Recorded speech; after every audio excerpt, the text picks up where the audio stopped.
বুধবার ৩১ জুলাই বিকেলের মধ্যে দেশে প্রচলিত সব সামাজিক যোগাযোগ মাধ্যমের ক্যাশ সার্ভার খুলে দেওয়া হবে বলে জানিয়েছেন ডাক, টেলিযোগাযোগ ও তথ্য প্রযুক্তি প্রতিমন্ত্রী জুনায়েদ আহমেদ পলক। এর ফলে বিকেল থেকেই বাংলাদেশ থেকে Facebook, WhatsApp, Messenger, Instagram, YouTube আগের মতো নিরবিচ্ছিন্নভাবে চালানো সম্ভব হবে। বুধবার দুপুরে রাজধানীর আগারগাঁওয়ের বিটিআরসি ভবনের মিলনায়তনে ফেসবুক, ইউটিউব এবং টিকটকের সঙ্গে বৈঠক শেষে পরবর্তী প্রেস ব্রিফিংয়ে তিনি এসব কথা বলেন।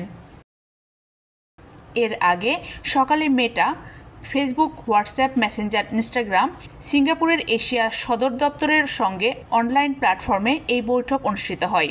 বৈঠকে বাংলাদেশে অফিস স্থাপন, মিসইনফরমেশন, ডিসইনফরমেশনজনিত যে কোনো অস্থিরতা নিরসনের ফ্যাক্ট চেকিং জোরদারের উদ্যোগ গ্রহণসহ সমসাময়িক বিভিন্ন বিষয়ে আলোচনা হয়। গত ২৮ জুলাই সাম্প্রতিক কোটা সংস্কার আন্দোলনের সময়ে কিছু ভিডিও কন্টেন্টের ব্যাপারে ফেসবুক, ইউটিউব ও টিকটককে চিঠি দিয়ে তলব করে সরকার।